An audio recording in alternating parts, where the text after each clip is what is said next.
¿Cuál es la función del riñón? Filtrar. ¿Qué hace con eso? Todos los desechos del cuerpo, todos los metabolismos, él lo va a excretar. ¿Y cuál es el resultado de todo eso? Orina. Entonces la función del riñón es producir orina. Orina. Eso implica todo eso de lo que estamos hablando. Pero si a mí me preguntaran, por ejemplo, ¿cuál es la función del riñón? Yo digo, producir orina. Porque produciendo orina ejerce todas las funciones del sistema. Así de sencillo. Lo que hay que excretar se excreta, lo que hay que secretar se secreta y lo que hay que reabsorber se reabsorbe. Entonces, cuando no se produce orina, porque el riñón es insuficiente, no puede ejercer esa función. Entonces caemos en lo que se llama enfermedad renal o insuficiencia renal. ¿Okay? Entonces, es algo sencillo de entender. Bien, eso es parte de los túbulos. Parte de los túbulos. ¿Okay? Eso es un pedacito de un túbulo para que se entiendan todas las capas que contiene. Es una estructura súper especial. Entonces, las insuficiencias comienzan por esta estructura. Generalmente, que es la parte sagital, corte, de el túbulo del disco. Toda su capa, toda su estructura, todo lo que pasa por él, etc. ¿Okay? Entonces,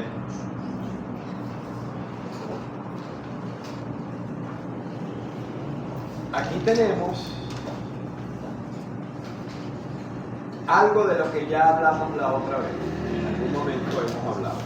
Es decir, ¿qué pasa cuando yo tengo una solución más concentrada y una solución menos concentrada? ¿Qué pasa?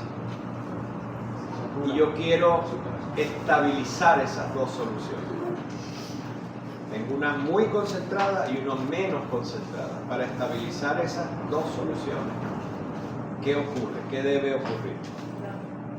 ¿Qué pasa? Una dilución. Ajá, pero ¿cómo ocurre? ¿Quién va a diluir a quién? El de menor concentración al de mayor concentración. ¿Por qué? Porque el de menor concentración tiene menos soluto. Ajá, y tiene más solvente. Más solvente. Entonces, la otra, que tiene más soluto que solvente, necesita el solvente. Entonces, al mezclarse, una diluye a la otra. ¿Sí? ¿Estamos claros? Entonces, eso ocurre en una solución de agua con sal, por ejemplo. Si usted agarra 1 litro de agua y le pone a una medio kilo de sal y agarra 1 litro de agua y le coloca 1 kilo de sal, la del kilo de sal estará más.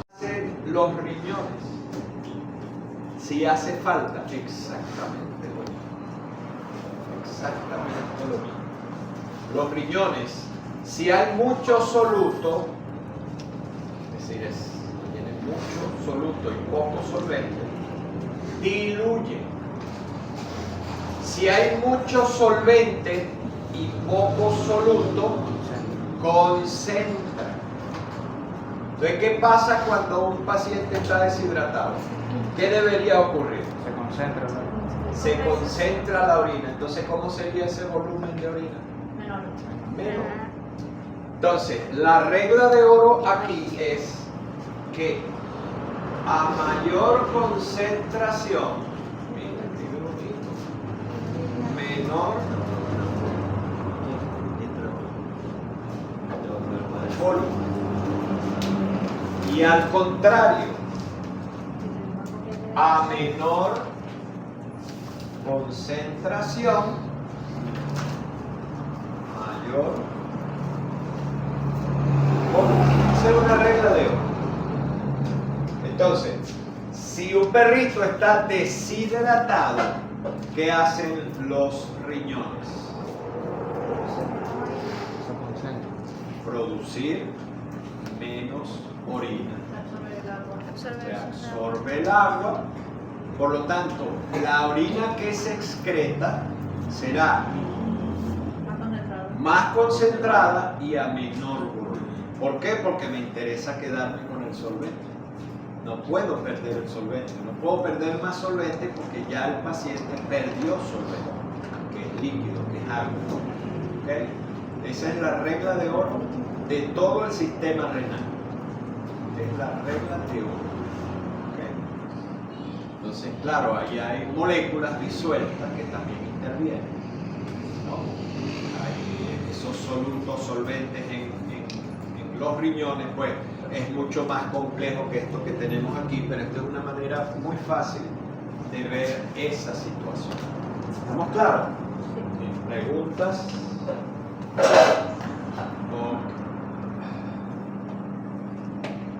Bien. Funciones del sistema urinario que está compuesto por riñones, por los riñones.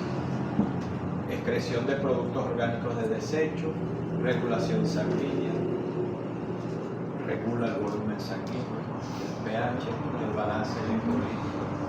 ¿Cómo lo hace? Con todas esas funciones que ejerce el sistema renal.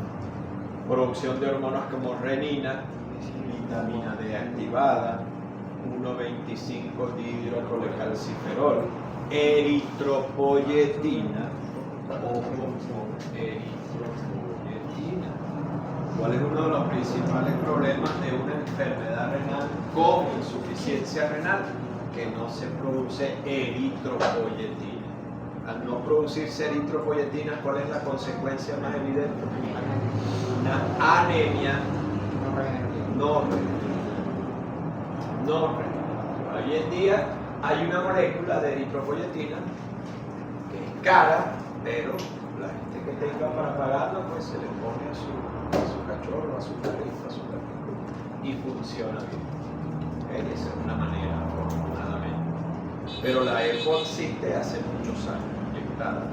Algunos atletas lo hacían, se la inyectaban, hasta que descubrieron que la EPO hacía que hubiese más oxígeno y los tipos corrieran más, pedalearan más. Hay un caso clásico de un norteamericano que ganó Tour de Francia, ganó mundiales, ganó tal, a fuerza de esteroides y eritropoyetina. Un chico increíble.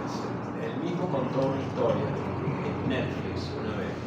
Pero eso no, inyectarse la eritropoyetina no hace que el propio riñón la deje de producir. No, porque ¿qué es lo que pasa? Que si tú no estás produciendo eritropoyetina y te inyectas, esa eritropoyetina hace las funciones igual a las que produce el riñón. Pero a ciertas dosis, si tu riñón está bien, se suman las consecuencias, tienes más oxígeno. Porque ¿qué hace la eritropoyetina? Le dice a la médula ósea, epa, necesito más eritrocitos. Muchos más eritrocitos, se suman las dos y produces mucho más eritrocitos. Es decir, el intercambio gaseoso aumenta. Entonces ese hombre ganó de todo, incluso con cáncer, que era lo que no se entendía. El tipo sufrió de cáncer. Armstrong, el apellido Booker. Le quitaron todo cuando descubrieron. ¿Y saben qué? Los compañeros y los médicos lo sabían. Porque hubo un médico que incluso él mismo le inyectaba todo. Llevaban en la bicicleta todo el mollejero, increíble. Búsquenla de Armstrong, el ciclista que ganó todos los premios del mundo. Creo que ganó 7 Tours de France. Una cosa increíble. Se lo tiraron todo diciendo. Y después lo degradaron, pero de una manera bien fea. Y él mismo, chico, después contó su historia en Netflix. Hicieron una miniserie con él, que increíble, con entrevistas y tal. Y el tipo, bueno, justificándose a veces y disculpándose otras, ¿no? Pero la No. Ok. Donadores de órganos. ¿Cuál creen ustedes que es el país donde más órganos se donan? A ver, ¿cuál será? No es Venezuela. Estados Unidos.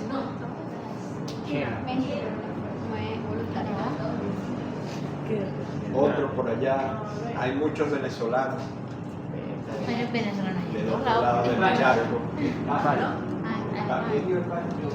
España. La española. Parece mentira, pero España tiene un récord de donación de órganos. Increíble. ¿Y ustedes sabían que España ahorita tiene la expectativa de vida más alta del mundo por encima de Japón? 84 años. Y nosotros tenemos 74, 75, algo así. Como 10 años más pueden vivir los españoles que nosotros. Con todos los bares que hay. Lo increíble es que hay más bares en España que clínicas. Sí, yo estaba viendo un reporte. No se entiende que tengan una expectativa de vida tan alta. El compartir, porque el español no solamente va a tomarse una caña, como dicen los españoles, sino a hablar, a leer el periódico, a un bar, tal, pedir un café, tal, no necesariamente a eso. Y la interrelación es lo que hace que esa gente viva más, parece mucho. Porque con los japoneses se dice que es la alimentación, pero en el caso de los españoles no, es la interacción. Y ya pasaron a los japoneses. Entonces, salvo manifestación expresa de lo contrario, se presume la voluntad de donar órganos y tejidos por parte de las personas declaradas legalmente fallecidas. Esta se supone que es una máxima de la donación de órganos y tejidos en todo el mundo. ¿Ok? Es decir, que a menos que el fallecido haya dicho yo no quiero donar, debe donar. Pero eso no creo que se aplique en Venezuela, por ejemplo. No creo. Y aquí donación de órganos. Aparte, ¿quién trasplanta el órgano? Es la otra cosa. ¿Dónde está el trasplante de órganos aquí? No creo que exista en ningún lado. Estamos hablando de microfilaria y de tirofilariasis de los adultos. Y en Colombia se está haciendo quirúrgicamente la extracción de los machos y hembras adultos. Del corazón y del pulmón. Se extrae por cateterismo y se van extrayendo con un aparato. En Colombia. En Barranquilla lo están haciendo. Nosotros, pero ni pensar. Les dejo eso para reflexionar. Bien, la anatomía del sistema urinario es más o menos como eso que está ahí. ¿Okay? Esto todo es el riñón. Un riñón está formado básicamente por una corteza y una médula. Y la unidad funcional del riñón se llama nefrona o nefrón. Entonces, los riñones de todos los mamíferos contienen miles de nefronas, pero cada una de esas nefronas o de nefronas tiene la función del riñón en general. Es como si fueran pequeños riñoncitos, porque ahí se hace todo. Cada nefrona tiene un área tubular y un área Glomerular. Exactamente. Como si fueran pequeñitos riñones o miles de pequeñitos riñones trabajando al unísono. Entonces,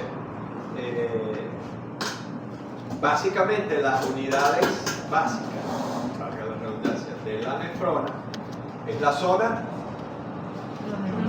glomerular y tubular. ¿Okay? Entonces, cuando nosotros hablamos de enfermedad renal o de insuficiencia renal, hablamos de todo en su conjunto, pero más que todo de la zona tubular, que es la que determina que haya insuficiencia. Es decir, ¿cuál es la diferencia? Que las patologías tubulares, hay que tener cuidado con eso, son las que más producen insuficiencia renal, no tanto las glomérulas. ¿Okay? Porque aparte las tubulares son difíciles de tratar, mientras que no sean, las otras no sean difíciles, pero son un poquito menos complejas. Entonces las que producen generalmente las insuficiencias renales son las patologías tubulares. Ajá. Entonces aquí tenemos, ¿cómo se llama esta área? El área glomerular. ¿Qué hace el glomérulo, por cierto? La parte de la filtración. Okay. ¿Qué llega aquí? La arteria renal. Okay. ¿Y qué contienen? De todo. Ajá, pero ¿qué es de todo? Células. ¿Qué célula? Leucocito, plaqueta, proteína, metabolito, etcétera, etcétera. Entonces, ¿qué es lo que hace el riñón cuando el paciente está deshidratado o sobrehidratado? Prende una señal y comienza a echar para atrás, así vamos a hablar, o dejar pasar de la presión. No, también creo ¿Qué? que absorbe. Lo absorbe, pero lo absorbe todo otra vez.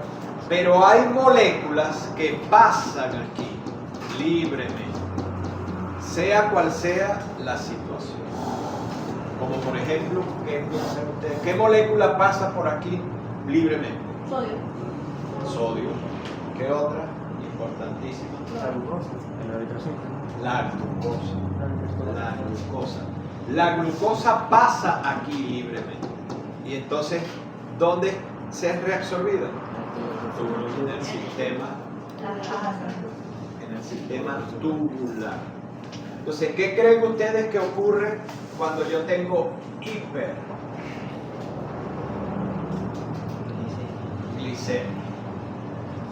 Aumenta. Yo medí mi glicemia en sangre y está aumentada, una hiperglicemia. ¿Qué pasa aquí? No se deja por la orina. No se queda por la orina. Ajá. Pero eso depende de algo. Ella pasa aquí, ¿ok? Libremente. Pero aquí se reabsorbe. ¿Pero de qué depende esa reabsorción? ¿Perdón? Ajá. Y del valor de la hiperglicemia. Por ejemplo, yo tengo una hiperglicemia, ¿ok? Pero esa hiperglicemia son 150 miligramos por decilitro. O sea, es una hiperglicemia no tan marcada, tan severa, ¿ok? ¿Qué creen ustedes? Con esta glicemia, ¿qué pasaría con la glucosa aquí? La glucosa pasa y aquí ¿qué ocurre? Se reabsorbe. Entonces la pregunta,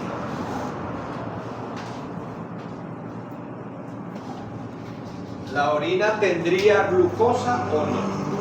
Es decir, ¿habría glicosuria o no? Es la clave. ¿Por qué? Mientras que si yo tengo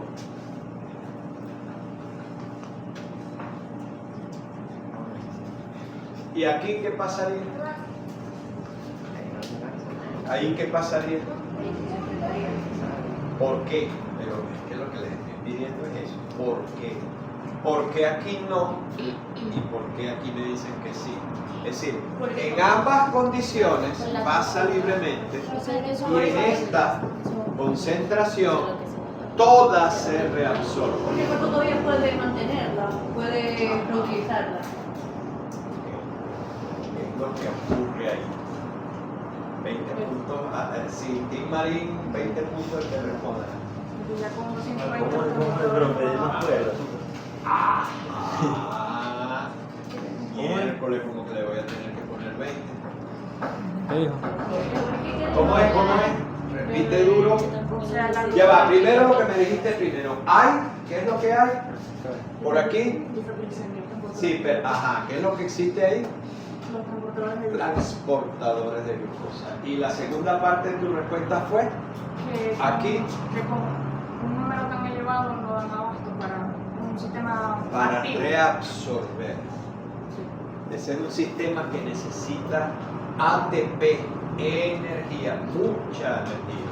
Entonces, mientras más alta sea la glicemia, más energía necesitan esos transportadores de glucosa, que son receptores, para manejar este nivel. Entonces, ¿por qué aquí no aparece glicosuria y aquí sí? Porque se sobrepasa la capacidad de los transportadores. Entonces, ¿cuál es esa capacidad? Teóricamente, la capacidad de esos transportadores llega a 180 miligramos por decilitro de glicemia, es decir, glucosa en sangre. Todo lo que sobrepase 180 aparece en forma de glicosura. Es decir, que cuando una persona, un perrito, ustedes le miran la glucosa y tiene 200, 220, esperen con seguridad que va a haber glucosa, Profe, glicosura. en ese caso pasa mucho en los diabéticos, ¿verdad? Los diabéticos. Los diabéticos con diabetes mellitus tienen ese problema, glicosura. Por eso también se proliferan bacterias. Exactamente. ¿A dónde nos lleva eso? A las infecciones urinarias. Claro, porque es un caldo de cultivo. Si un líquido que no debería tener glucosa de pronto empieza a tenerla, que aprovecha y favorece el crecimiento de todo lo que tenga ahí, incluso hasta micosis, hasta vómito. Terrible es eso. La gente que no se cuida. ¿Perdón? La comida. Exacto. Esa es la comida. Entonces, ajá. ¿Ve? Entonces, eso se llama esto. Vamos a ver si marca el rojo, que está nuevecito y ya no marca. Esto se llama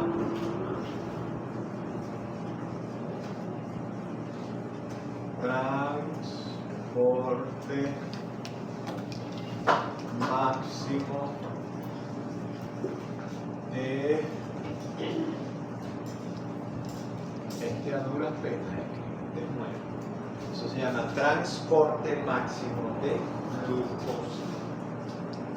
Significa en cristiano, expresión sencilla, que en tanto la glucosa o la glicemia sea menor de 180 miligramos, los transportadores están funcionando perfectamente. Entonces no hay glicosura.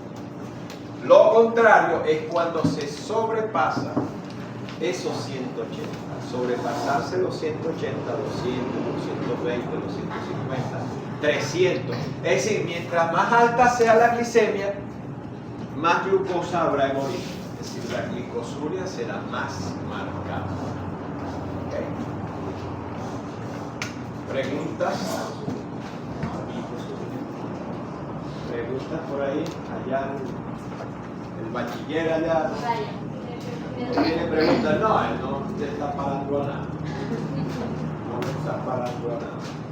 Ok, seguimos entonces. Me voy a borrar aquí. El verde este como que no quiere borrarse. Pero fíjate que el negro se borra. Y este, no. Eso es Shark. Shark. Que yo lo compré, bueno, no me fui engañado antes de pagarle, ya yo sabía que no era Sharpie sino Shark.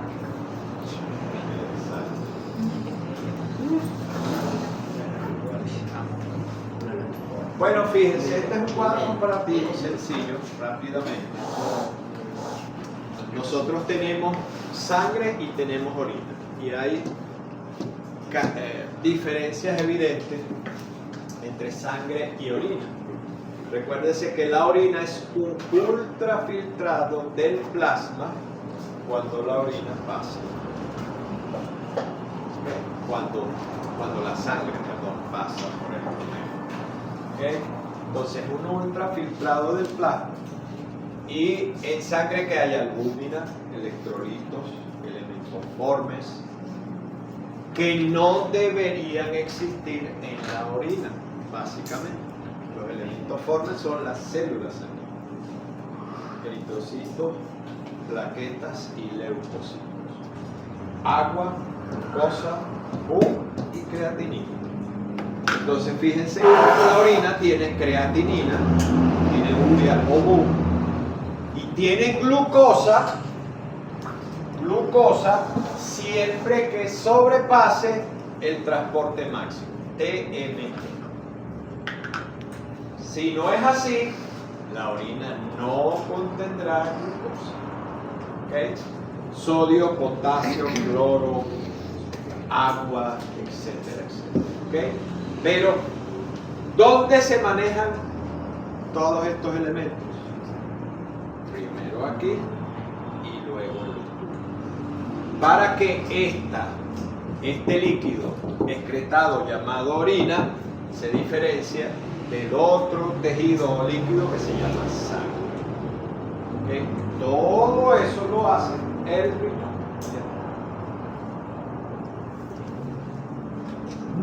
Aquí está bien delimitado, muy delimitadamente todo eso. Fíjense, este es el glomérulo, cápsula de bomba, la filtración, arteria eferente, arteria aferente.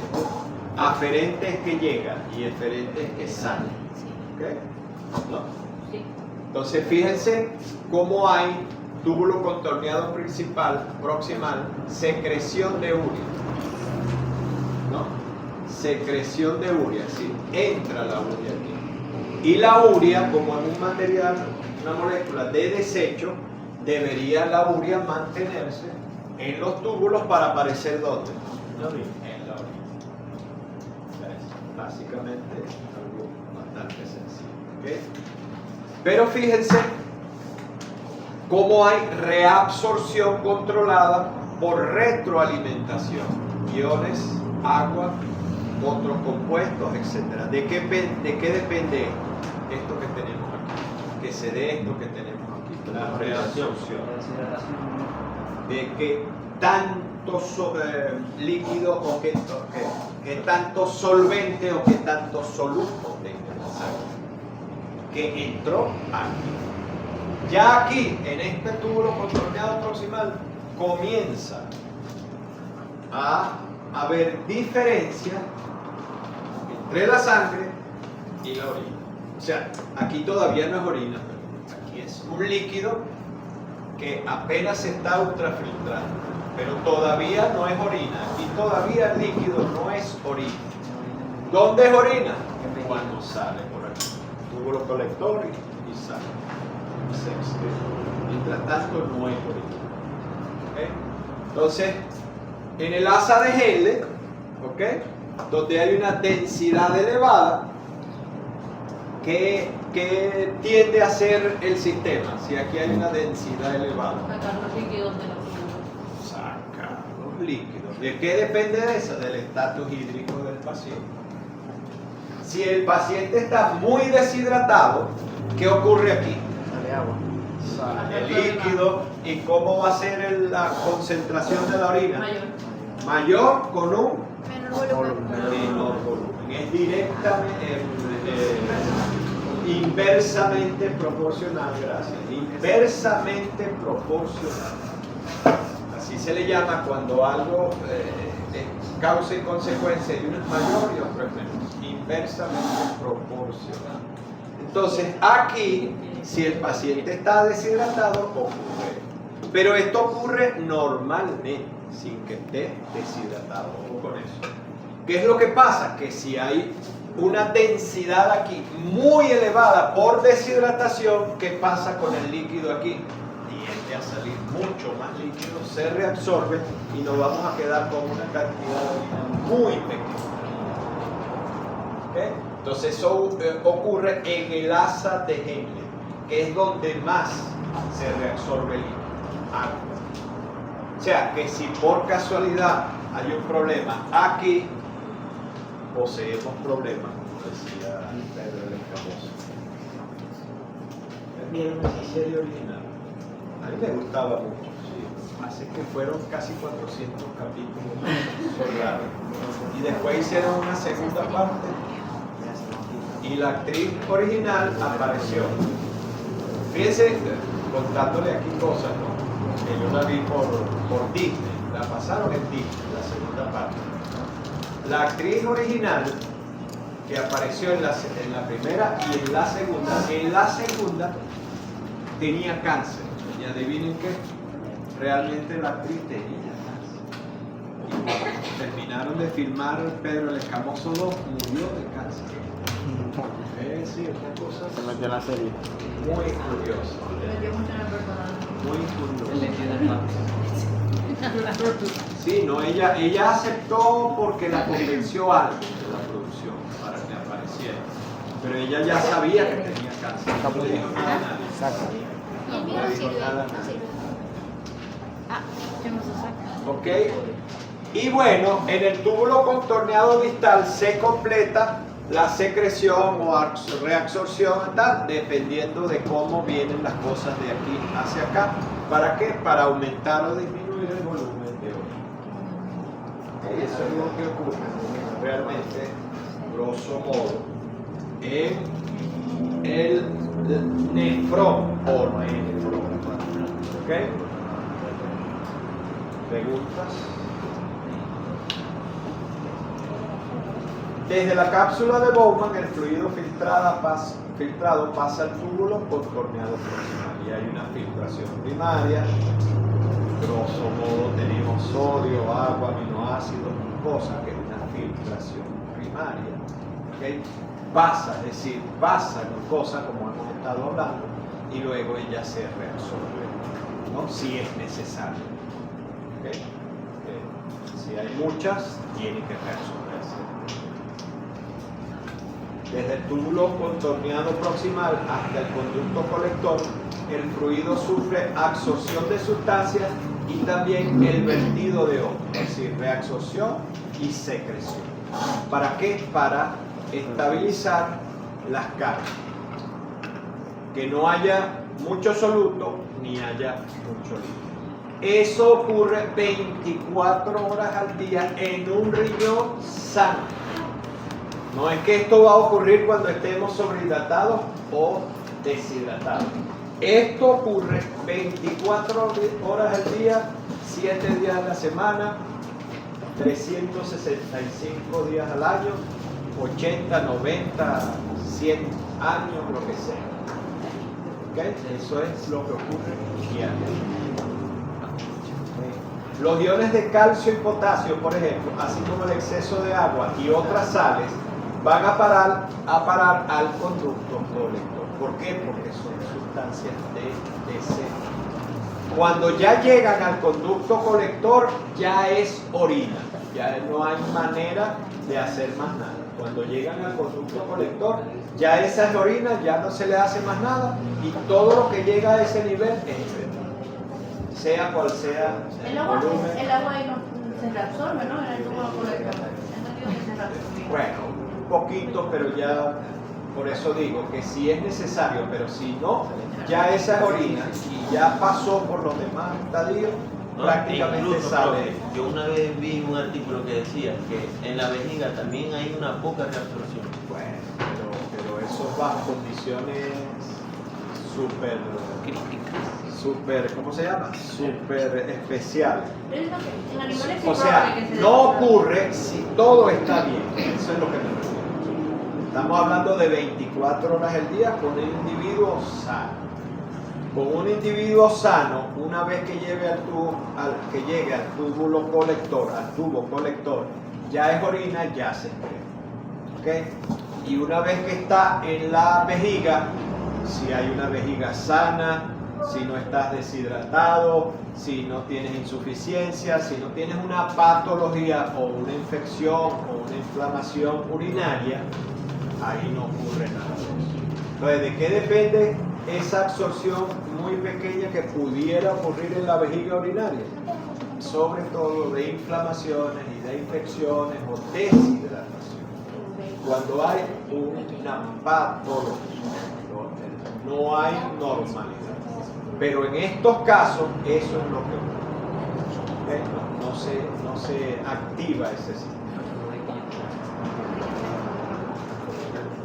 Los diagnósticos de los desórdenes del tracto urinario, por ejemplo, tenemos que hacer una anamnesis, tenemos que considerar los signos clínicos.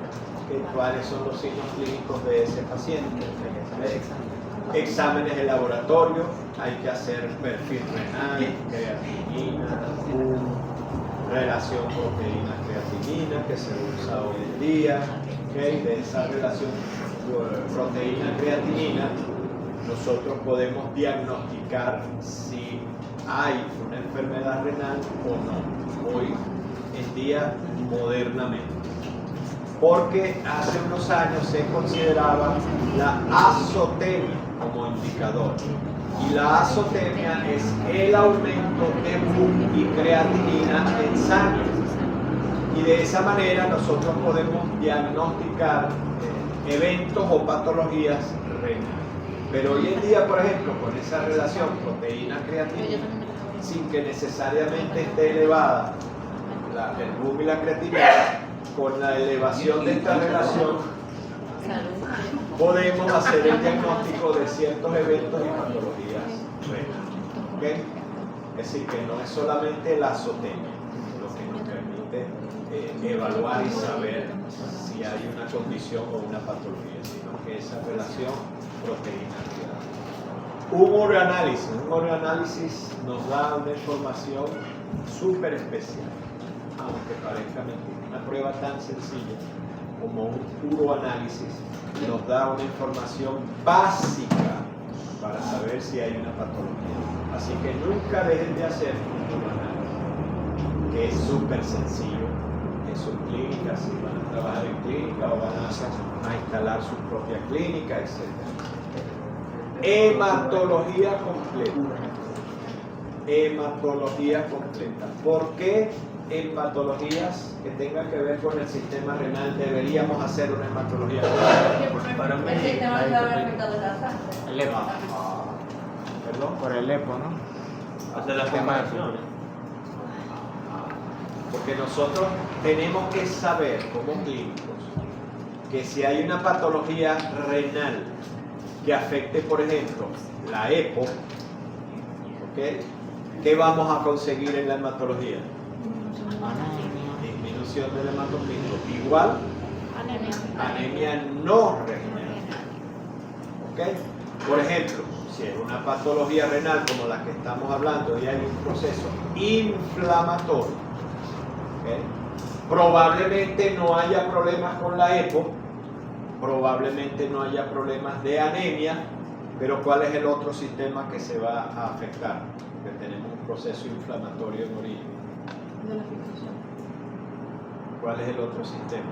En la hematología de la que estamos hablando. Los leucocitos. Los leucocitos y el sistema Plaquetario, sí. Plaquetario. ¿Okay? Entonces, si yo tengo sospechas de que hay una patología urinaria, vamos a llamarla urinaria, hago la hematología y hay leucocitosis con neutrofilia y hay una trombocitosis en marcha, yo digo, epa, aquí debe estar ocurriendo un proceso inflamatorio en algún tramo de ese tracto urogenital. ¿Okay? Entonces, la hematología completa pues nos permite saber si hay una patología inflamatoria o no inflamatoria. ¿Okay? Cuando hay infecciones, ¿okay? El fósforo, también se mide. ¿Okay? ¿Qué debe pasar con el fósforo una vez que se utiliza? Debe ser excretado por orina. Si yo mido fósforo, por ejemplo, y me da 70, 80 unidades por miligramo, pues ya yo sé que no se está filtrando bien por riñón, entonces eso me podría hacer sospechar de que haya alguna insuficiencia en el riñón con el fósforo, que se tiende a medir. Cuando la profesora Omaga nos dé la clase, ojalá, ¿no? La voy a estar para que se acuerden, va a explicar muy bien eso del fósforo, ¿okay? Y pues también podemos usar la imaginología, que son radiografías, estudios especiales, ecografías y también biopsias renales guiadas por ultrasonido, etcétera, etcétera. La lista. Está lista. Sí. Esto es recordando lo que teníamos por allá. ¿Okay? El glomérulo filtra la orina, es decir, produce el ultrafiltrado del plasma, y los túbulos modifican la composición del filtrado. Así que más sencillo que eso. No debe haber. ¿Okay? Entonces, glomérulo filtra y el túbulo cambia la composición de ese filtrado. ¿Dependiendo de qué? De la moralidad. El balance hídrico. Del balance hídrico. ¿Estamos todos aquí? Del balance hídrico. Es decir, ¿qué significa? Para los que llegaron un poquito tarde, que mientras más soluto haya, ¿qué debe hacer el riñón? Atraer más agua. Ajá. Y disolverlo. Entonces nos quedamos con toda esa agua. ¿Y qué va a pasar con la orina? Que va a tener una concentración mayor y un volumen menor. ¿Por qué? Porque estamos reabsorbiendo el agua. ¿Okay? Eso significa que el paciente está deshidratado. Todo eso ocurre en los túbulos proximales, distales, asales, ¿okay? Túbulo colector, que también, como habíamos dicho, si es necesario puede reabsorber. Porque se ve que en la diabetes la persona los síntomas es que orina demasiado. Eso se llama polidipsia y poliuria. Ajá. ¿Por qué creen ustedes? Pues lo están poniendo bien los riñones, entonces hay que poner todo, ¿no? Ajá. Pero ya va, los riñones están bien. Pero si los estamos... La persona está sobrehidratada, puede Hay ser. mayor restricción de agua. Hay diabetes mellitus, ¿verdad? Una pregunta que yo esperaba que hicieran. El riñón está perfecto. Hay diabetes mellitus. ¿Y me estás diciendo que hay? Más volumen de orina y hay polidipsia y poliuria. Es decir, polidipsia, más líquido, más excreción. ¿Por qué? Por la concentración. Por la concentración. Perdón. Por la concentración de la glucosa. El glucosa se atrae agua. Porque si nosotros tenemos un individuo con aquí, lo acabamos de decir. ¿Cómo se llama eso? TMG, transporte máximo para glucosa. Si ese individuo, o sea, ese paciente, que ya se le puede decir paciente, mantiene una glicemia alta, mayor a 180, ¿qué va a pasar con los que manejan la glucosa? Se van a cansar y va a haber glucosa en la orina. Y entonces, ¿por qué hay polidipsia y poliuria? Atrae más agua la glucosa. Porque el concentrado de glucosa, ¿qué hace? Absorber agua. Atrae agua, la deja aquí y el volumen va a aumentar a pesar de que la concentración también aumenta. Entonces ahí hablamos de las excepciones a la regla de oro. ¿Qué le habíamos dicho nosotros? ¿Qué habíamos hablado? Que a mayor concentración, menor volumen. Y a mayor volumen, menor concentración. Entonces, en la diabetes mellitus, esa regla no vale, no se aplica. Porque a pesar de que hay una mayor concentración de la orina, hay un mayor volumen. ¿Ustedes han oído hablar de diabetes insípida? Sí. Sí. ¿Por qué se llama diabetes insípida? El Porque problema no es la glucosa. si uno prueba, eso no es por eso, es porque teóricamente no tiene glucosa. Entonces, ¿qué pasa con la diabetes insípida? Sobre esto que estamos hablando. Ajá. ¿Qué pasaría con la orina? En diabetes insípida. No se encuentra glucosa. No hay glucosa, claro, porque no hay diabetes mellitus. Es otra patología, ojo con eso. Pero ¿qué pasaría aquí con la diabetes insípida? ¿Será que los transportadores están absorbiendo de más glucosa? No, es que la glucosa está bien. Aquí el problema no es glucosa, la glicemia está bien. Hay normoglicemia. Aquí el problema es otro. Entonces, ¿qué pasaría en la diabetes insípida? Donde también hay polidixia, poliuria. ¿Por qué? Que es diferente a la diabetes mellitus. ¿Qué creen ustedes que pasa? Entonces, polidixia, ambas producen polidixia y poliuria. Está afectada la Y esa es la CDL. sobrevida también. Tiene insípida. Sí y no. El ACDL no está afectada con la absorción de los concentrados. Tampoco como tarea. Profe, ¿tiene que ver con el sodio? Sí y no. Tiene que ver con algo más específico, la diabetes insípida, que es la que normalmente evitaría que se excreten grandes volúmenes de orina. La ACTH. ¿Cómo se llama? Una hormona.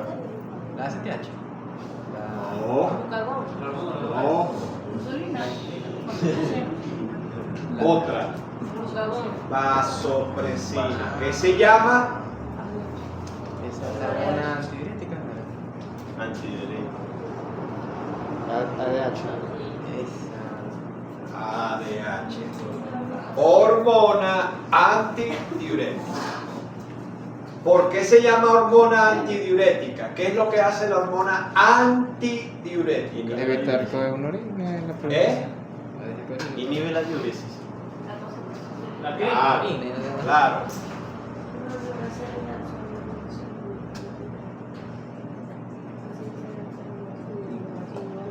Un poquito por aquí, pero ¿qué hace ahí? ¿Qué hace la ADH? Absorbe ¿Dónde agua. se ubica? No, evita. Evita que suba agua. ¿Eh? Evita la absorción. En la CDL. En la parte interna.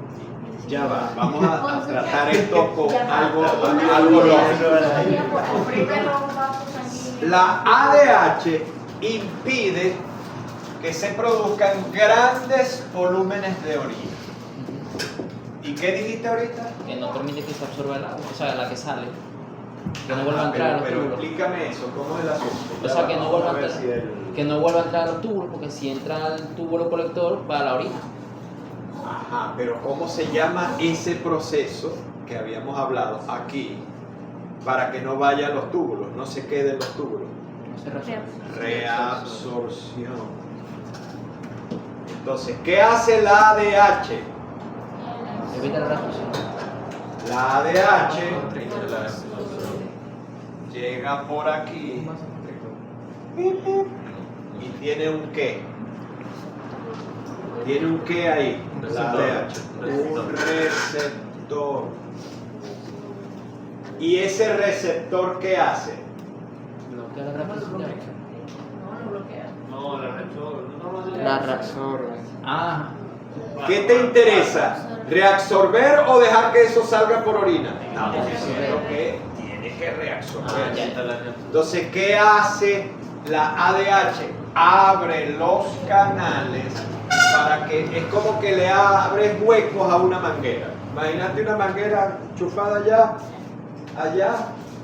sin hueco, solo por donde sale el agua. El agua sale por allá. El agua vecina. Pero si vos le hacéis muchos huequitos a la manguera, ¿qué pasa con el agua? O sea, Por todos lados. aumenta la permeabilidad. Aumenta la pérdida. La ADH. Ojo, que eso ocurre 24 horas del día con un individuo sano. Ojo. Entonces, ¿qué es lo que pasa con la diabetes insípida? ¿En qué consiste la diabetes insípida? Es la disminución de la ADH, ¿no? Disminución de ADH. ¿Qué es la diabetes insípida de origen central? ¿Dónde se produce la ADH? En la hipófisis. En la hipófisis. En la hipófisis posterior, Ajá. En el cerebro, pues. con la oxitocina. Ajá, pero. En la La hipófisis. hipófisis. En la hipófisis. Ajá. Esa es la de origen central. ¿Qué hacemos con ese paciente? Le inyectamos ADH. De por vida. Pero hay otra que es de origen local. ¿Cuál sería esa de origen local? ¿Cuál sería el problema en la local? Los receptores. No hay receptores. Al no haber receptores, puede llegar toda la ADH que ustedes quieran aquí. Los receptores no actúan porque no hay. ¿Y qué va a pasar? ¿Qué va a pasar con el líquido? ¿Qué va a pasar, David? ¿Cómo? ¿Qué va a pasar si aquí no hay receptores? Va a salar. ¿Qué cosa Va a pasa? salar. Se mantiene aquí, la manguera no tiene hueco y Sale. sale allá. Es decir, aquí como orina. Entonces hay polidipsia y poliuria. Solo que en la diabetes insípida hay grandes volúmenes de orina con muy poca densidad. Aquí sí se aplica la regla de oro. Recuérdense que en diabetes mellitus no se aplica la regla. ¿Sí? Chicos, sí, con la pregunta estuvimos un montón ya. Salimos un ratico. Sí, sí, Sí. Vamos pues. Vamos un película. Sí, estaban buenas. No, pero dice, pero pepita. Hay lo que le dan una mezcla y extraña. Algo que no sé. Aquí estábamos hablando De hace la un otra rato torre, de la hace una fósforo, mezcla ahí ¿no? muy extraña. Pero Diego sí que le da pepa. Yo le doy pollo, le doy El fósforo es un mineral esencial en la dieta de cualquier mamífero. Entonces, el fósforo que nosotros obtenemos de la dieta, una parte se utiliza y otra parte es eliminada.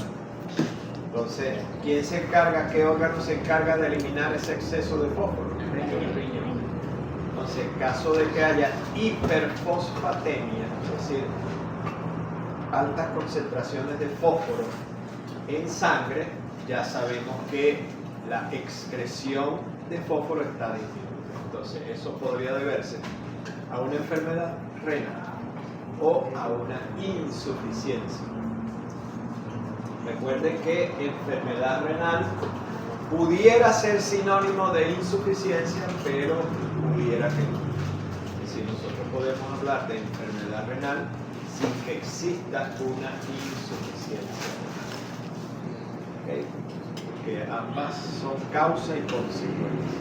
¿Okay? El fósforo es un mineral esencial en la dieta de una mascota, pero cuando sus riñones no funcionan correctamente, puede convertirse en un problema. ¿Okay? ¿Por qué? En la insuficiencia renal en perros y gatos pueden existir niveles elevados de fósforo en sangre, hiperfosfatemia, porque no logran expulsarlo correctamente.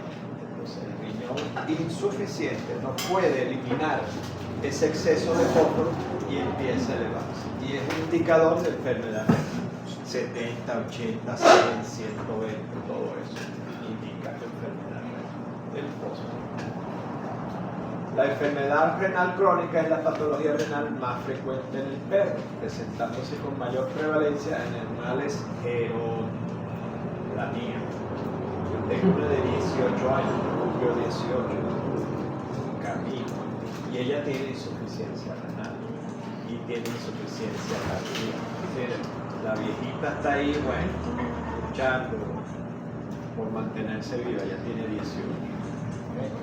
La relación o cociente de proteína creatinina urinaria, UPC por sus siglas en inglés, estamos hablando de él, es un método fiable y ampliamente utilizado en medicina veterinaria para la cuantificación de la proteinuria y para el diagnóstico precoz de la enfermedad renal crónica. Esto era lo que yo les estaba mencionando, que antes, bueno, hace unos años, nosotros medíamos bull y creatinina, y el aumento del bull y creatinina de esas dos moléculas tienen que excretar, porque si nos lleva a ¿cómo fue que se llamaba? Azotenia o azoemia. Entonces ese era un indicador, 20 puntos. ¿okay? Pero es un indicador no tan temprano, un indicador más bien tardío de las patologías renales, es decir, de la enfermedad renal con insuficiencia renal.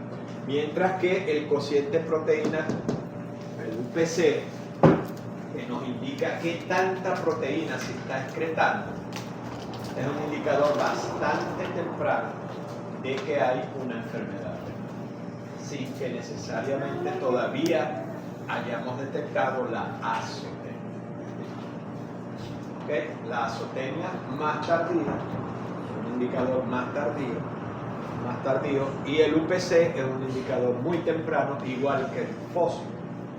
Nosotros medimos fósforo y medimos la UPC y podemos diagnosticar enfermedad renal temprana, ¿okay? sin que haya azotenia. Súper importante eso. ¿Sí? A medida que transcurre el tiempo, pues siempre tenemos nuevas pruebas, todo mejora, el diagnóstico es más acucioso, etc. Una pregunta, pero se supone que en orina no debería de haber proteínas, ¿verdad? O sea, inexistente. Cero. La proteinuria, ahora, eso es importante. Yo digo por qué Vamos para atrás. Profe, cuando hay proteínas en orina no hay un problema en el glomérulo, sí. porque Las proteínas son muy Vamos para grandes. allá. son grandes y la carga es negativa. Por eso no Aquí- debería de traspasar. Aquí llega sangre con una presión, milímetros de mercurio, se mide, todo eso se mide en el glomérulo. Entonces, una de las moléculas que va por plasma es precisamente la proteína. Entonces, ¿qué tipo de proteínas pasan aquí? ¿Cuáles deberían ser? Las de Vas a decir. muy bajo peso. No, Las muy pequeñas. ¿Qué pasa con las que son de muy alto peso molecular? Que se regresan en un individuo sano. ¿Qué pasa con las de bajo peso molecular que llegan aquí? Se reabsorben. Se reabsorben. ¿Ok? Por lo tanto, no debe existir proteinuria en un individuo sano. ¿Estamos claros con eso? Entonces,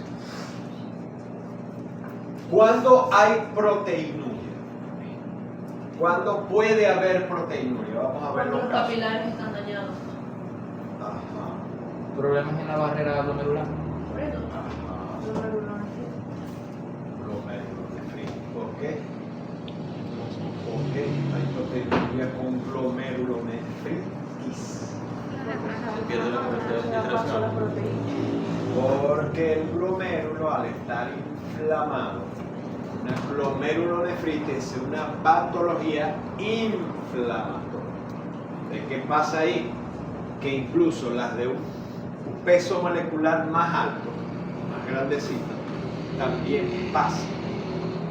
Y si hay un exceso de ese tipo de proteínas, los túbulos no tienen la capacidad de reabsorberlas todas y puede haber proteinuria, así se llama técnicamente, vaya clavándose todas esas impresiones. proteinuria.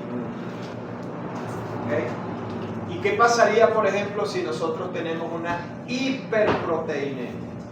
Yo mido proteínas en sangre y están elevadas, es decir, hiperproteinemia. ¿Qué pasaría con ese ciclo? Igual, sí. ¿Eh? O sea, Hay una hiperproteinemia, es decir, que aquí hay alta concentración de proteína. Entonces, algo de esas proteínas que pasan por aquí deja de ser reabsorbida.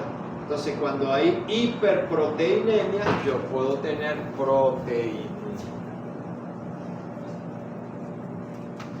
¿Cuáles son las causas de hiperproteinemia? Deshidratación. Es una. ¿Qué otras cosas producen hiperproteinemia? Algo muy malo. Neoplasia. ¿Eh? Neoplasia. Una neoplasia. Entonces, ¿cuál es la proteína que yo detecto aquí? Habitualmente, pues, que es la que rompe este ciclo y pasa. ¿Cuál debería ser? Albúmina. La albúmina. La albúmina. Entonces, esa proteinuria es en base a albuminuria. Entonces, cuando hay proteinuria y esa proteinuria es en base a albúmina, es decir, una albuminuria, probablemente sea que haya una hiperproteinemia en base a albúmina. O estás consumiendo mucho, ¿ok? O estás deshidratado. Pero hay casos en que la orina puede contener globulinas.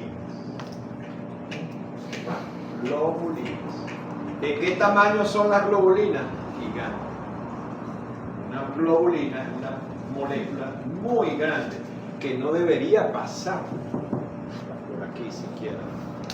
Pero hay a veces globulinas, globulinuria.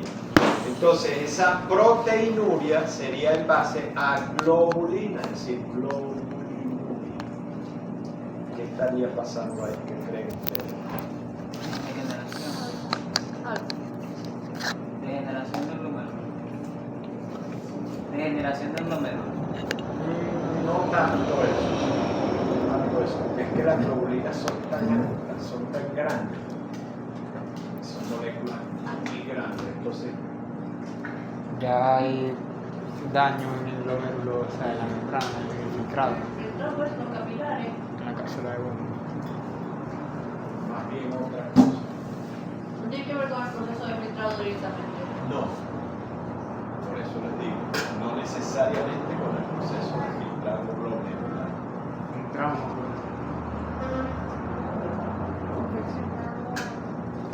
Infecciones, mira, ¿cuánto hay globulina? ¿Una infección viral? ¿Perdón? ¿Cuando hay una infección viral? No, ahí también son albúminas más que todo. Estamos hablando de orina. ¿Qué tendríamos ahí en el sistema? Borracho.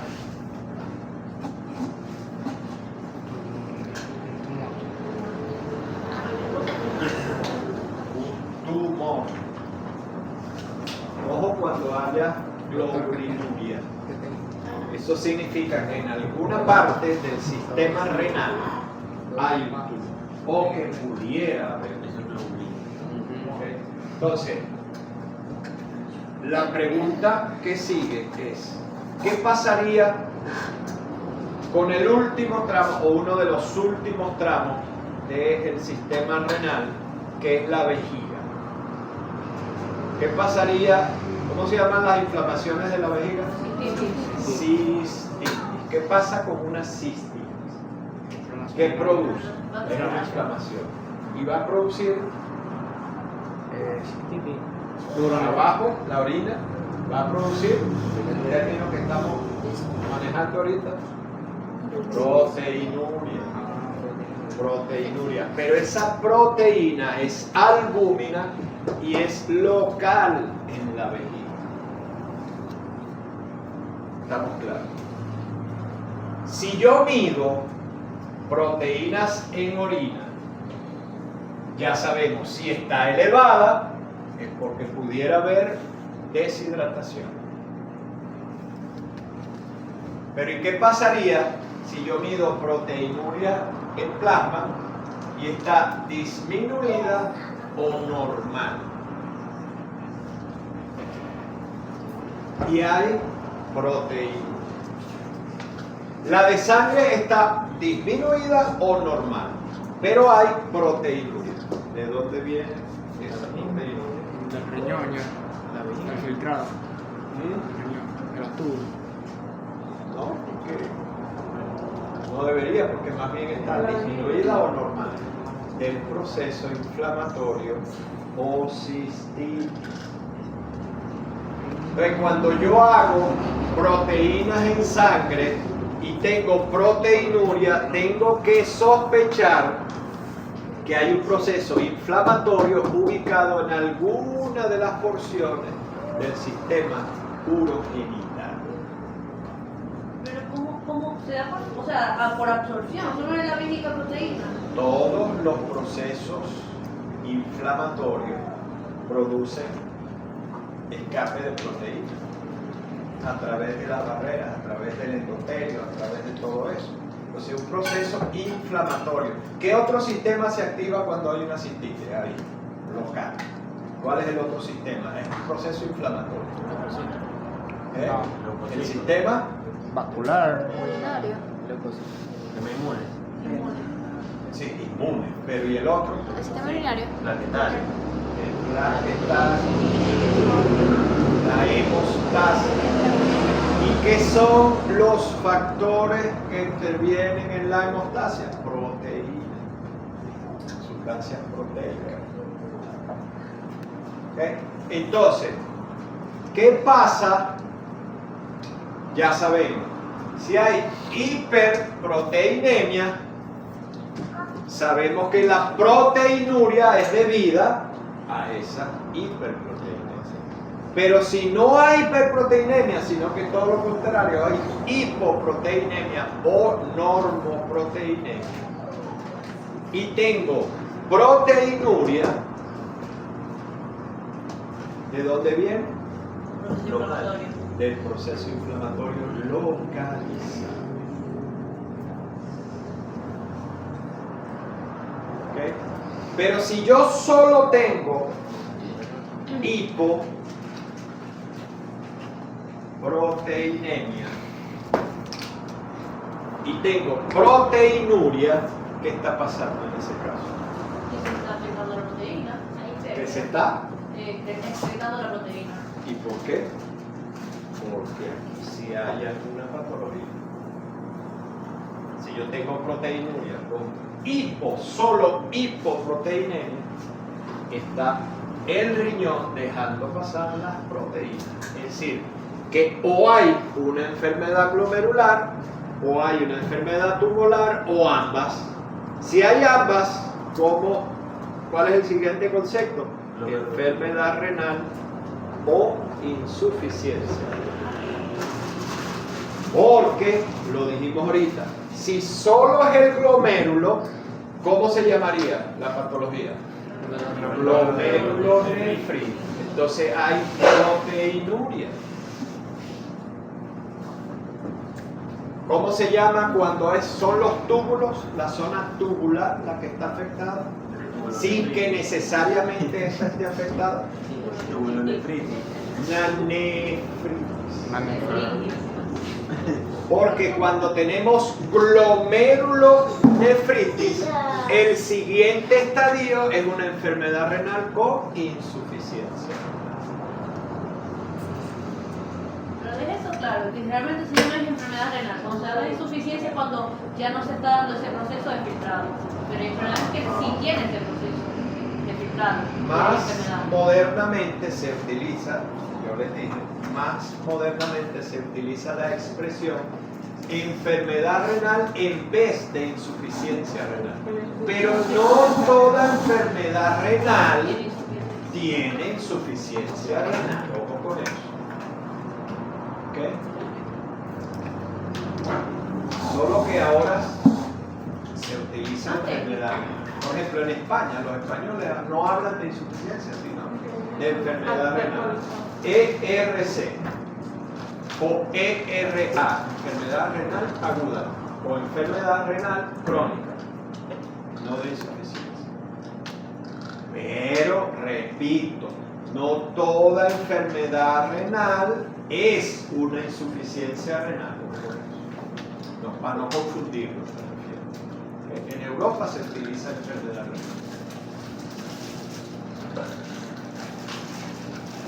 Nosotros empezamos a hablar de esto, ¿cómo fue la cosa? Por la pregunta. ¿No? Sí. Empezamos a hablar por las proteínas. Pero está contestado todo.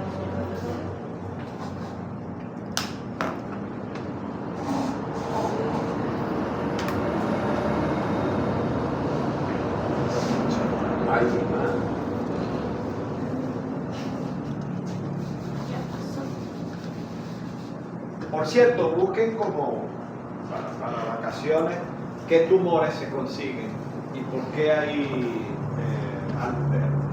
globulinuria. Globulinuria. Con hiperglobulinemia. Es decir, hiperproteinemia en base a globulinas.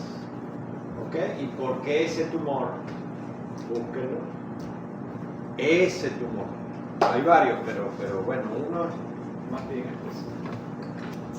Ok, en las enfermedades que afectan el tracto urinario, en cuadrúpedos, nosotros tenemos tracto urinario anterior y tracto urinario posterior. ¿Ok? Lo anterior. ¿Cuál es el tracto urinario anterior? Riñones. Riñones, ureteres, más o menos hasta ahí. Riñones, más que todo riñones y ureteres. Mientras que el posterior sería vejiga y uretra. ¿Okay?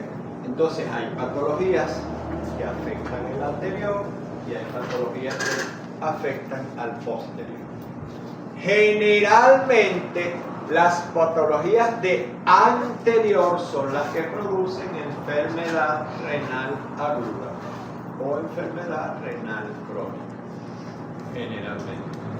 Pero hay ocasiones en que las del tracto urinario posterior, sin diagnóstico y sin tratamiento, pueden producir una enfermedad renal aguda o enfermedad renal crónica. ¿Cómo cuáles? Las infecciones recurrentes, y las mujeres, ojo con eso, de vejiga urinaria. Dan como resultado migración de esa inflamación hacia los riñones y pueden producir enfermedad renal aguda y después crónica. Pero tienen que ser enfermedades, patologías del posterior que no sean diagnosticadas y no sean tratadas. Si son diagnosticadas correctamente y correctamente tratadas, no debería ocurrir. Entonces, ¿en qué casos ocurre más? En las patologías del tracto anterior. ¿Okay? Que en caso de nosotros, los bípedos, sería superior e inferior. ¿Okay? Básicamente. Yo siempre les cuento un cuento, ¿no? Yo tengo ya 40 años de vivir en Maracaibo. Les cuento que ayer le estaba echando el cuento a los colegas de la charla, que yo vine aquí a estudiar hace 40 años, química o medicina o biología. Y veterinaria no, chicos, ni por aquí. ¿Qué pasó? Se preguntarán ustedes. Cuando me fui a inscribir aquí no, pero bueno, y entonces ¿cómo me asignan carreras que no tienen cupo? Me dice mi hermano, que es profesor de la universidad también, de biología, de veterinaria, que ahí está el suegro mío, el viejo Claudio Maldonado, el anfiteatro de Anatomía 1, que dice Claudio Maldonado, es uno de los fundadores de la facultad. Él era chileno, pero en ese momento venía de Ecuador, de ser profesor en Ecuador. Y se vino para acá. Y aquí se quedó toda la vida. Bueno, él es el papá de la esposa de mi hermano. Me dice mi hermano, escribí que hay un veterinario, que ahí está el viejo Claudio, yo hablo con él, o si quieres, después te vas y dale. Y miren por dónde andamos. Ese es uno de los chicos. Entonces, en aquellas épocas en que yo vine varias veces aquí a ver si estudiaba cuando salí, antes de estar aquí, había un profesor de mi hermano, que era el tutor de su tesis, Carlos Luis Bello. Él, yo recuerdo, fíjense cómo funcionan las cosas. Yo recuerdo que en la época en que yo vine por primera vez, me dice mi hermano, vamos a visitar a un profesor, ¿cómo se llama? Ellos vivían en el panal de abejas de la avenida gigantesco que está ahí bajando 5 de julio, con el Milagro. ¿Cómo que se llama ese? Martín, Residencias Martín. San Martín. Que antes se llamaba San Martín. Ahí vivían ellos. Ellos eran apartamentos en aquella época bellísimos. Ahorita me dicen que nadie quiere vivir ahí. Feo que está. Ahí vivía. Y fuimos. Chicos, y yo me recuerdo que en aquella época, atando cabo, el profesor nos dijo que un problemita de infección urinaria y tal, pero no, me estoy tomando tal cosa y tal. No paré mucho. Después, atando cabo con mi hermano, dije, no, parece que él se automedicaba mucho. Bueno, una vez fue a donar sangre al banco de sangre, ahí que queda en medicina. Y como a la semana lo llaman, el profesor, Carlos Luis Bello, mire, necesitamos hablar con usted. Usted puede venir aquí al banco de sangre que usted donó sangre. Ah, sí, bueno. Fue ese día y de ahí salió a la primera diálisis. Tenía insuficiencia renal crónica. Tenía de creatinina, no se la podían medir, creo. Y tenía de urea incontable, pues no se podía medir lo que tenía, la azotemia tan violenta que tenía. Y aparentemente no había afectado todavía el aparato cardiovascular. O sea, y él decía que no sentía nada. Quizás tenía poliuria o algo así. Y bueno, no le quería parar. Bueno, ¿por qué atando cabos nosotros? Por la automedicación. ¿Qué es lo que pasa con la automedicación? Que si nosotros tenemos una inflamación aquí, ¿qué hace que esto viaje? Por reflujo. Colonizan el riñón y producen enfermedad renal. Por eso digo que en ocasiones las patologías del tracto urinario posterior pudieran producir enfermedad renal aguda o crónica. Él ya tenía enfermedad renal crónica. A él lo trasplantaron unos años después y vivió creo que 10, 11 años. Falleció hace varios años. Él era biólogo. Entonces, fíjense las consecuencias de eso, ¿no? Sobre todo con las niñas. Ustedes son más propensas a enfermedades que nosotros por evidentes razones. ¿No? Uno apunta y ya. ¿No? Y si tiene buena puntería, pues ahí queda todo. Pero las niñas que ya sabemos cómo es el asunto, pues son más propensas. Que tengan mucho cuidado. Mucho cuidado con eso. ¿Okay? Entonces, anterior y posterior. No quiero decir con esto que las posteriores no produzcan. Que sí pueden producir, pero tiene que ser bajo estas circunstancias. Él nunca se veía como un médico, él se automedicaba y no tenía un tratamiento apropiado. Entonces, bueno, ahí llegamos. Ok, tracto urinario anterior, ahí tenemos IRA, IRC. Yo todavía le pongo IRC o IRA o IRC. ¿Cuál creen ustedes que es la diferencia entre esta y esta? La aguda y la crónica. Una es reversible y la otra Una es reversible y la otra no. y la otra es irreversible. Ya el profesor, la de él era irreversible. ¿Y por qué se produce esta? ¿Y de qué depende que sea reversible? ¿De qué dependería? Diagnóstico, tratamiento apropiado y que la patología de base cese su actividad. Eso es una IRA o ERA. ¿Qué pasa?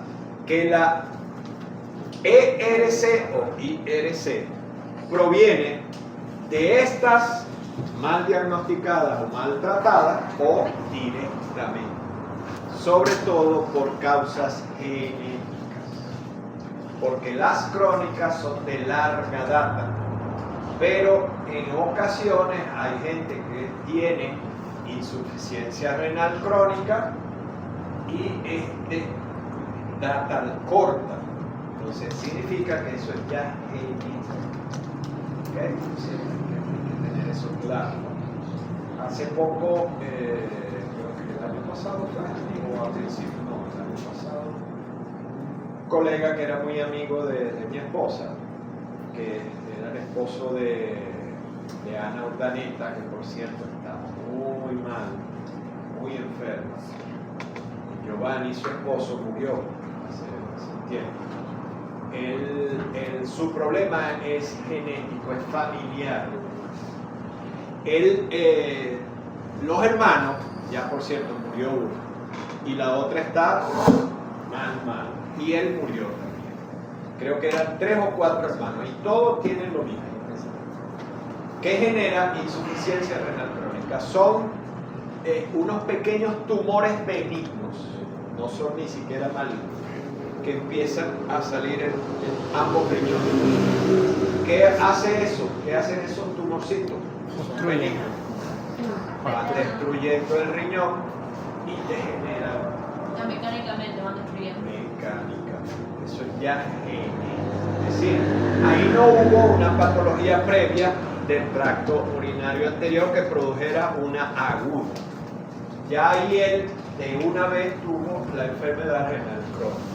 Él estuvo dializándose muchos años, varios años, calculo que 10, y murió hace poco, pero estaba muy deteriorado, hubo que cortarle una pierna, después iban a cortarle otra. Sí, varias. Giovanni, que es por la insuficiencia, y el obrero era por diabetes mellitus. Y antes que le amputaran la otra, falleció Giovanni, lamentablemente. Buen médico veterinario, buena persona, muy amigo de mi esposa. Y la relación que hay, porque Ana, su esposa, es nuestra laboratorista ya, pero ahorita está en cama. Tiene una patología neurológica que no se sabe qué es. Los profesores de mi hijo mayor, que son neurólogos, 2 la han visto, de esos que son buenos, y nos dicen, mira, no tenemos un diagnóstico. Parece un prión, nos dijeron. ¿Se acuerdan lo que es el prión? Sí. El síndrome de la vaca loca, o de las vacas locas, tiene características de prión, por lo rápido, por los síntomas, pero realmente no tiene un diagnóstico. Entonces, ahorita está en cama y no responde, está en coma. Lamentablemente. La gente dice, pero eso fue después que murió el esposo. Mira, no sé, ya quizá con el estrés, con tal, se resistía a enfermarse porque tenía que cuidar a su esposo, ¿no? Y cuando su esposo murió, el cuerpo dijo, bueno, ya puedo enfermarme.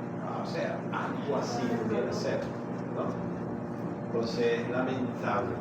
Nosotros la ayudamos porque no está trabajando, evidentemente, pero hay médicos veterinarios que están colaborando para todo eso.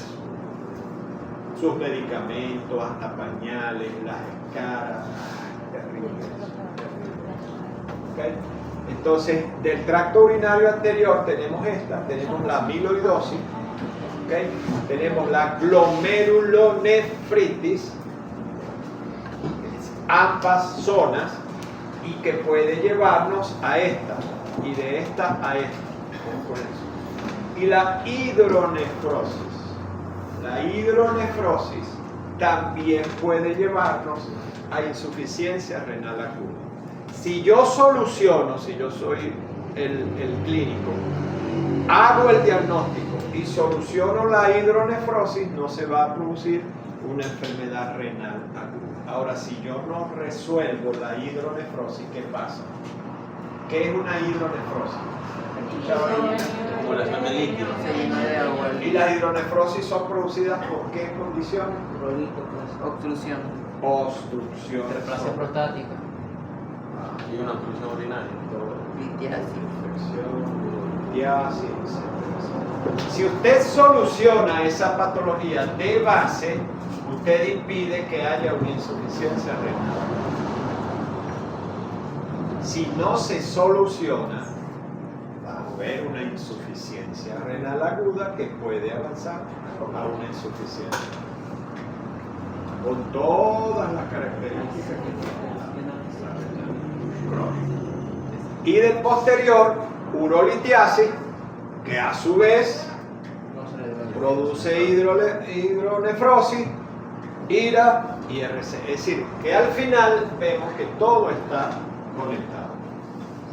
¿Qué es lo que tenemos que hacer como clínicos? Hacer un diagnóstico correcto con un tratamiento apropiado. Sea cual sea la patología, anterior o posterior, si no hacemos lo correcto, podemos originar enfermedad renal aguda. Esa es la moraleja. Cistitis, por ejemplo, ¿no? Por ejemplo, si yo tengo una urolitiasis y me produce cistitis, ahí habría proteinuria. Habría proteinuria, pero sería local. Cuando yo hago y mido examen de sangre y mido proteínas, ¿cómo deberían estar las proteínas? En todo caso, hipo o normal. Exacto. Recuerden que cuando solo hay hipo y hay proteinuria, También que se está... ahí ya es culpa del riñón. Entonces, en la urolitiasis que produzca cistitis, ¿qué otra cosa, qué otro signo vamos a observar? Hematuria, puede ser. Hematuria. Anuria será. Disuria. Ah, ok. Disuria, sí, claro, disuria. Huele. Entonces, hay disuria. ¿Okay? Entonces, habría proteinuria y habría. Una hemorragia. ¿Pero cómo se llama? Ahorita la nombramos. Hematuria. Pero recuérdense que para que digamos que es hematuria, ¿qué deberíamos ver? Eritrocito intacto. Eritrocito intacto, para decir que es hematuria. ¿Ok? Entonces, si nosotros tenemos una hematuria, es producida por hemorragia, urolitiasis. Y si es una cistitis severa, ¿qué otra cosa pudiéramos observar? La arteria. Ajá. Nitratos. ¿Qué otras células veríamos? Epitelial. Esa era lo que faltaba, epitelial. De la zona donde está ubicada la urolitiasis. Ojo con eso. Si hay cistitis, es decir, urolitiasis, cistitis, ¿qué células vamos a observar? Las de la vejiga. Se llaman transicionales. Porque si tenemos una glomerulonefritis, ¿qué tipo de células vamos a ver? Las del riñón, las células renales. Y ahí sabremos que es una glomerulonefritis con proteinuria, con azotemia, con hiperfosfatemia, etcétera, etcétera, etcétera.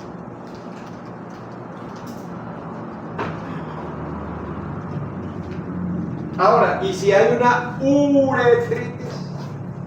¿Qué creen? De la uretra. ¿Y cuáles son esas? ¿Cómo se llaman? La Las célula planas. plana. Células planas. Transicionales, planas y cuboidales o renales. Sí, por eso no hay métrica más o menos. No debería haber, no debería ser, no debería haber células renales. Si encontramos escamosa, ya eso es neoplasia. Eso es ya neoplasia, exacto. A ver, porque esas no son propias del epitelio. Ojo con eso, está bien. Cuidado con eso. 20 puntos. 20 Anotar, 5. Ya Victoria no quiere. Bueno, ya Victoria No. está ahí. No quiere anotar. Ya no quiere anotar. Y el profesor. Ay, mi Mario, Ya mi vamos a la Mario, materia. mi madre. Ya son las... Bueno, vamos a terminar aquí. Bueno, ya. La otra, Tracto La anterior, otra, tracto profe, lo posterior. Pero miren, Tumores vesicales. Tumores en vejiga. tumores en vejiga, pero también hay tumores en riñón. Estos son los que más producen globulinuria. Más que estos. Más que estos. Pero también lo producen. ¿Ok? La leptospirosis, ¿no? ¿Ok? Eso es para seguir. Bueno, raza dálmata. Sabemos que los dálmatas son del tracto urinario.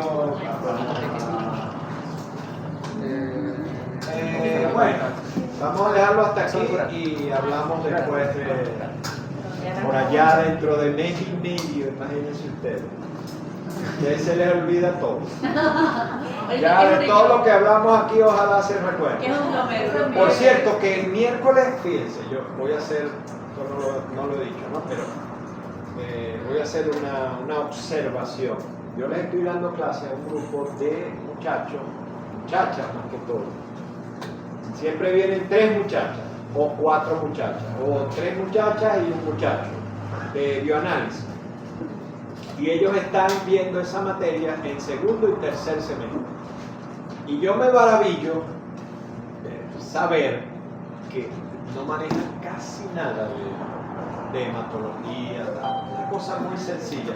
Pero este miércoles me sorprendieron las 3 muchachas. Esto y yo. Ajá, y esto, o sea, habían leído. Es cuestión de leer. Es decir, con todo lo que estamos viviendo en este país, con todo el drama de las universidades, no nos pagan, no nos dan nuestro salario. Bueno, ¿qué deben hacer ustedes? Echarle mano a la literatura. Se ve que estaban leyendo. Los anteriores venían para que yo les echara el cuento.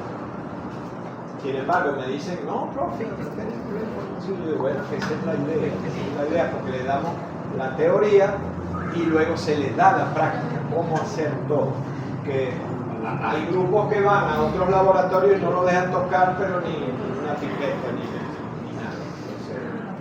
Entonces, yo les digo que aquí... Profe, ¿cómo es eso de aliento urémico? Olor feo, amoníaco. Ajá. Aurea, por la aurea. Bueno, porque hay aumento, después hablaremos de eso. ¿Cómo?